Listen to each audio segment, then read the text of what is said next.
Would you join a protest if it could land you in jail? Would you criticize your government if it could get you killed? They say young people are the future, but in a system dominated by one man, can Russia's Gen Z bring about any real change? I'm Anelise Borges, and this is The Stream.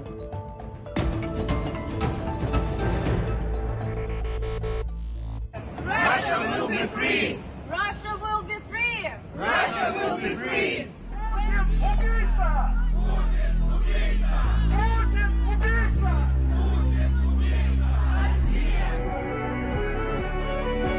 I'm burning my Russian passport in support of Ukraine because I no longer want to be a citizen of the country that commits war crimes against Ukrainians and that kills innocent people.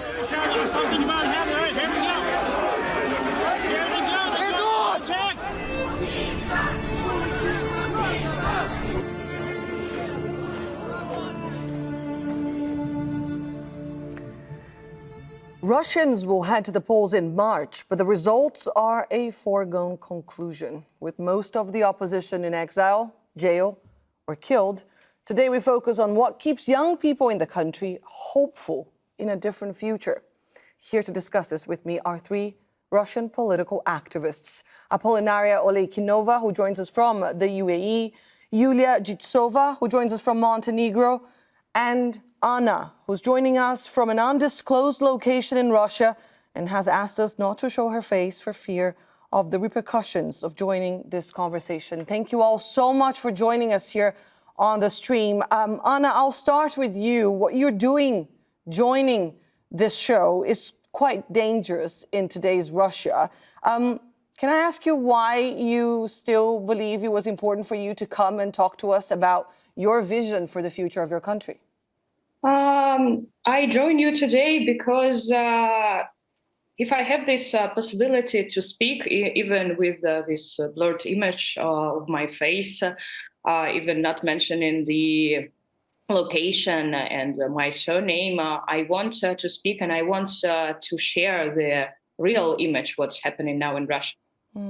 Apollinaria, you're turning 21 later this month, but you actually started your activism even earlier. Can you tell us about how did this all come about? I think the point of entering a world of politics for me started with Navalny, how it was a lot of, for a lot of people of my generation. So I would say when I was 14 years old, I was, like in my school, they would close the school, close all the doors so that we couldn't, I was living in the boarding school so that we couldn't go out and go to a protest. And I remember I was jumping from my school to go and join Navalny's protest. So I think that's how it all started. Even from the young age, I could see that something was going wrong in my country, and I really wanted to influence it somehow. Yulia, what about you? When did you start disagreeing with the political establishment in Russia? Did something particular happen for you to say, right, I need to get involved here?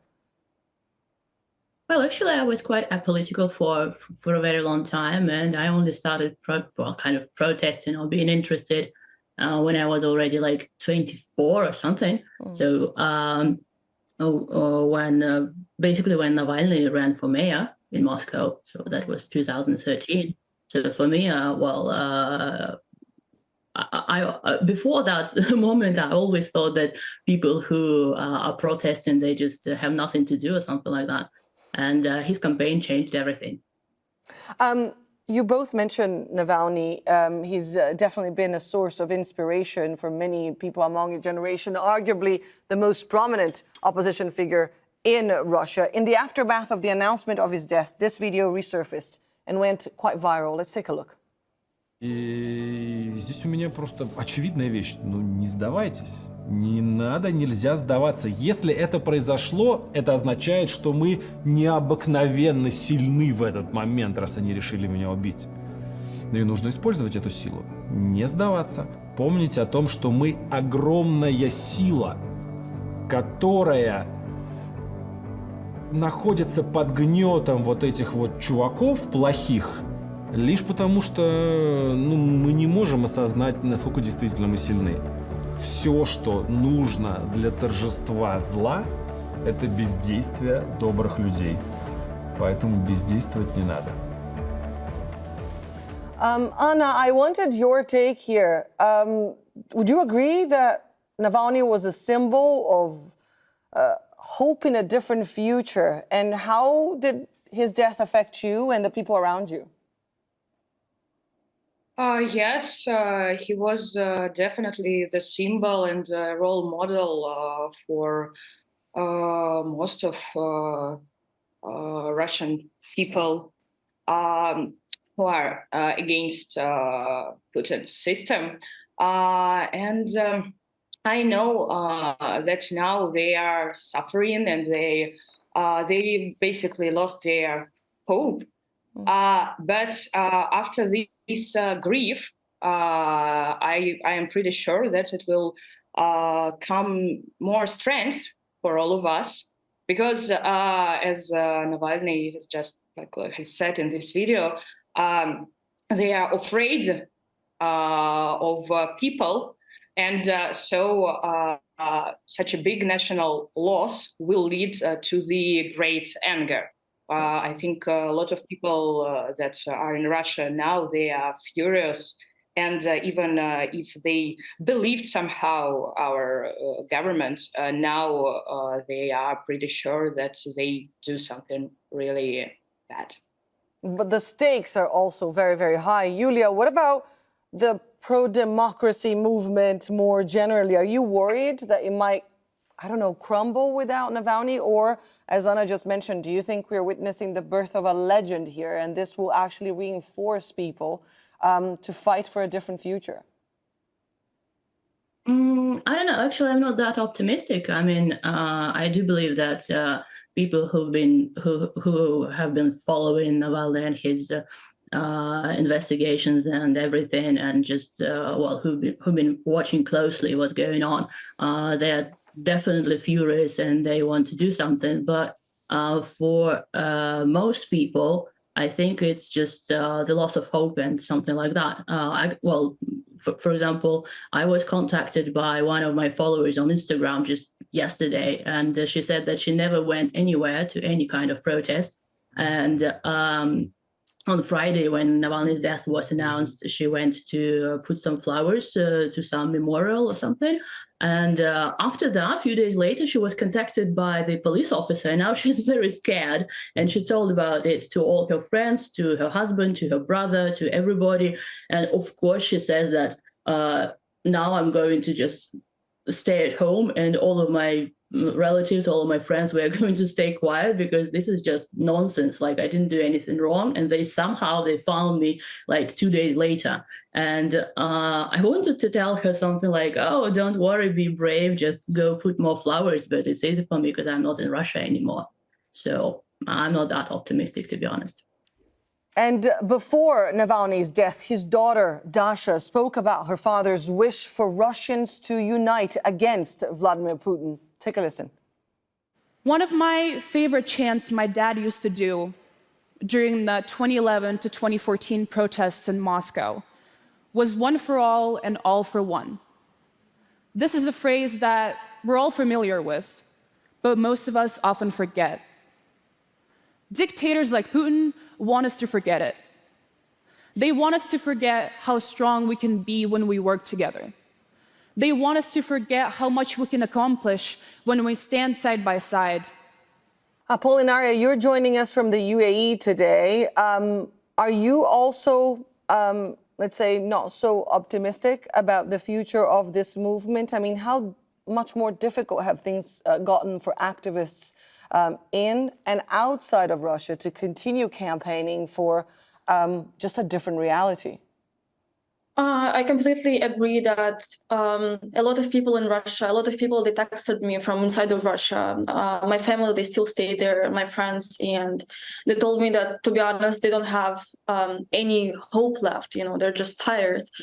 But Navalny's death, it really, I would say, it gave me more energy, in the sense that I really, as all, like, as a lot of Russian people, they feel infuriated, they feel the rage.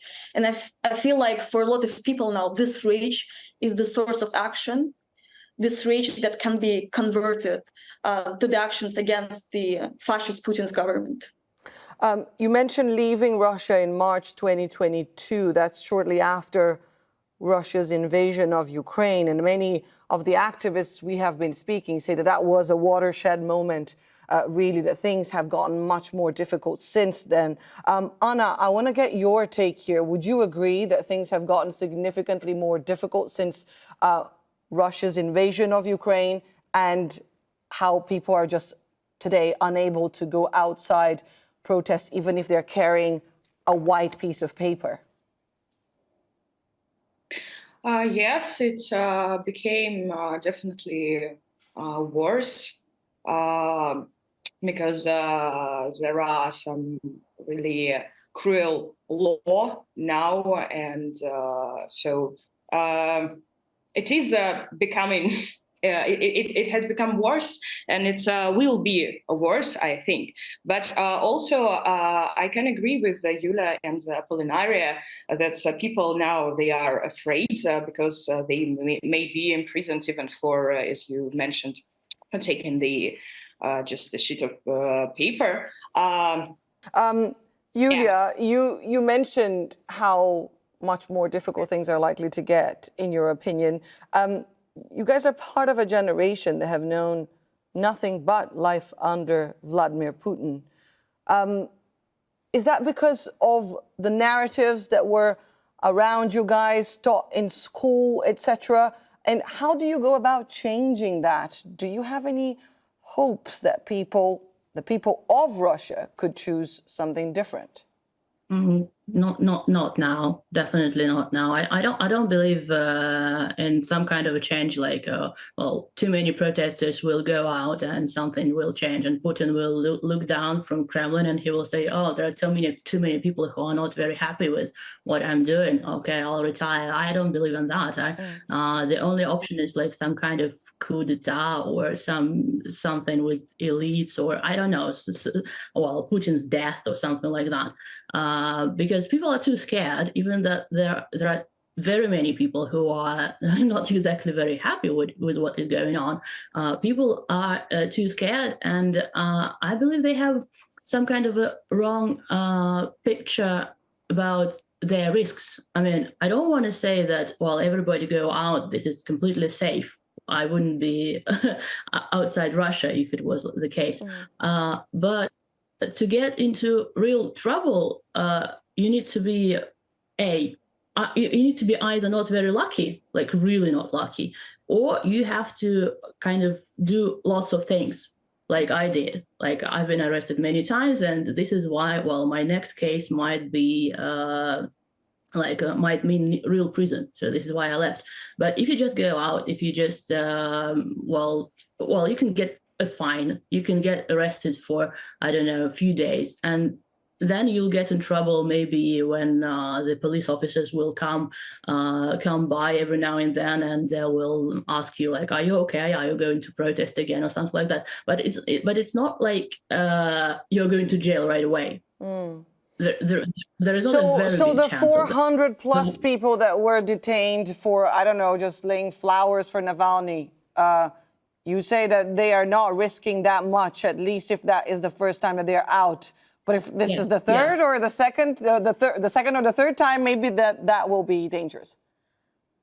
And also the previous decision of the court should already kind of take place, should, I don't know, come in power, or whatever the term is, the legal term. So it's not, well, you can even get arrested a few times, like 3, 5 or something, but you have to kind of have 3 real court rulings against you, so that it becomes a real, or 2. Yeah, the third one is the third one means jail. So that's my case. So I was arrested more than 2 times, but after my second, after I got 2 official decisions, I had to leave because next time would mean jail.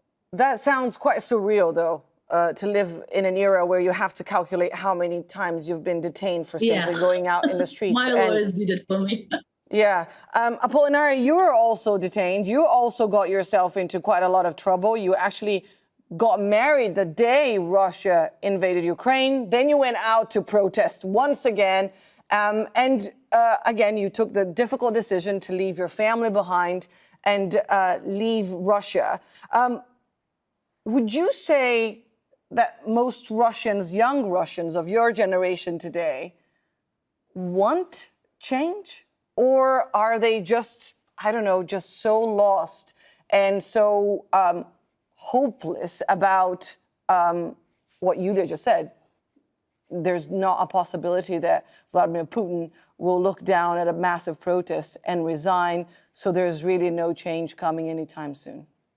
To be honest, I think people of Russia are like any other people in any other country. Some of my friends, young people who stay in Russia, they're like me, they're full of rage and hatred, but also love for their country, and they do want change. Other people, for example, my family, they are from Bashkortostan.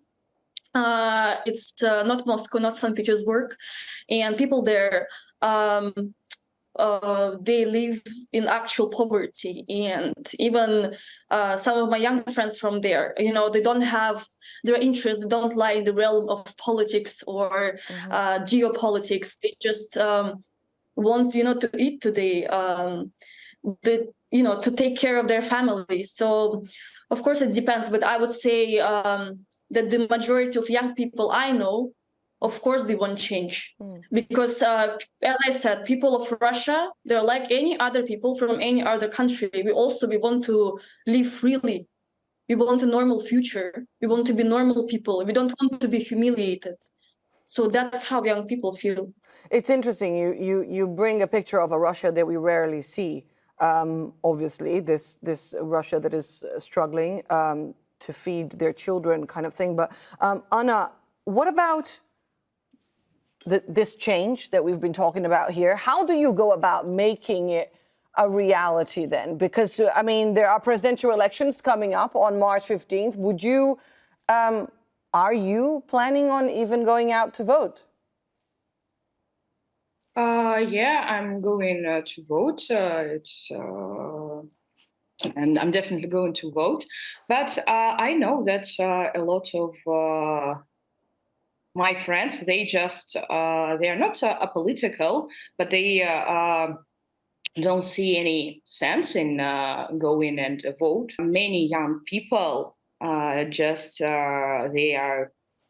got used to live in this feeling of they can't do nothing, even if they want to do something against the actual government. Yulia, what would you say it would take for the Russia of your dreams and aspirations, the Russia you've been fighting for when you took to the streets and took those risks and were detained multiple times? What will it take for that Russia to emerge? I don't know. I think I think this.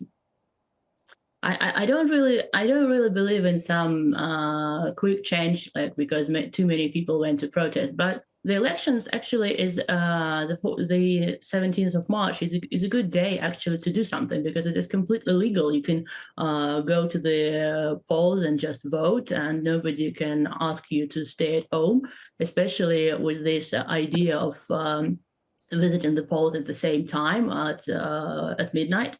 So that's quite an unusual time actually to vote, because I worked at the elections, and usually it's not like the most popular time. People usually come and vote later in the evening, and so 12 o'clock. Just in the afternoon, that's a good time for everybody who doesn't support what is going on to just come and vote, and just to see that there are very many people. So it will not change anything, but at least people will feel some kind of unity, or they will see their neighbors for the first time, and they will understand why they are there. So if I were in Russia, I would definitely do that. What about you, Apollinaria? What do you think it will take for the Russia that you hope will emerge one day? What will it take for that to happen? Definitely not these elections that are coming in the middle of March. And I think for this bright Russia future to come that we all want to, we should really change the tactics and change the attitude which we carried all these years as a position before the war, because I think that our country, the regime, has changed a lot. And now I don't even think we need to focus that much on these elections that are coming, because, you know, as we said, like, it will not change absolutely anything. And I don't think that we should even focus on any type of work that we were doing, because, for example, I was also working on elections. I was working in political headquarters for oppositional candidates, and now I think our instruments, they need to change in according to the change of the regime.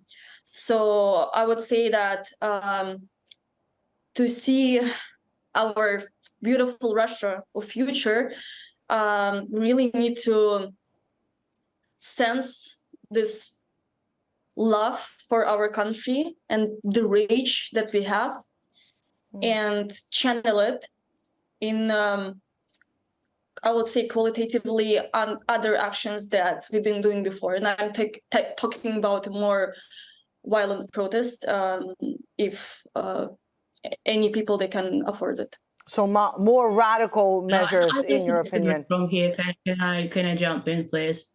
Sure, of course. We're out of time, but I'll give you the final word here, if you want, Yulia. Yeah, I wanted to say that nobody wants violent protests. Nobody wants to risk anything. And elections is a good chance just to go and do something. So for people who don't ever do anything, they're too afraid even to go and lay flowers, they can just go and vote because it is completely legal. So I think it is not a very good idea to tell, well, the elections will not change anything. Of course, they will not change anything. We're talking about Russian elections, but people should go out, people should see each other, people should just see that they're not alone. This is really what people lack nowadays, because they think that everybody supports Putin, which is not true. So definitely people. All right, Anna, you've got the final word here. I'm so sorry, we're really running out of time, but I wanna get Anna to conclude this conversation. Anna, your take: more radical protests, more radical actions, or quite the opposite, baby steps and slow movements towards a change, a more drastic change? Like, it's a kind of for me it's too black and white vision or view, because when you are here, it's not so easy thing. But I completely agree with both Julia and Apollinaria. Yes, this election won't change anything, and yes, so we should go and vote. Because firstly, it's a really legal way, as Julia said, to just show your position, and it's also the great way to raise awareness, because all the like governmental TV channels, they should they will show the process. They will show the process, and probably so they just they will have to show what's happening on the elections in the afternoon. Yeah, and so that's a really great idea to show your position before it became illegal. Yeah, so if there is something that is legal and helps you to show your position, so just do it. We should basically just showing up to vote at a precise time that will mean something else and will send potentially a message to Vladimir Putin, but also to the international community and to those around you. No, Yulia says that I'm not getting this right. It's not about sending the message to Putin. It's just about sending the message to each other so that people can see each other, that there are a lot of us. That's it. Right, so they recognize that they're not alone in this. I want to thank you, Yulia, Apollinaria, and Anna so much for joining us here on the stream today for this conversation. It was certainly very interesting to have your take on the future of Russia. And thank you all for watching. Once again, stay in touch with us online on social media. You can send us your questions and suggestions using the hashtag or the handle AJStream. Take care, and I'll see you soon.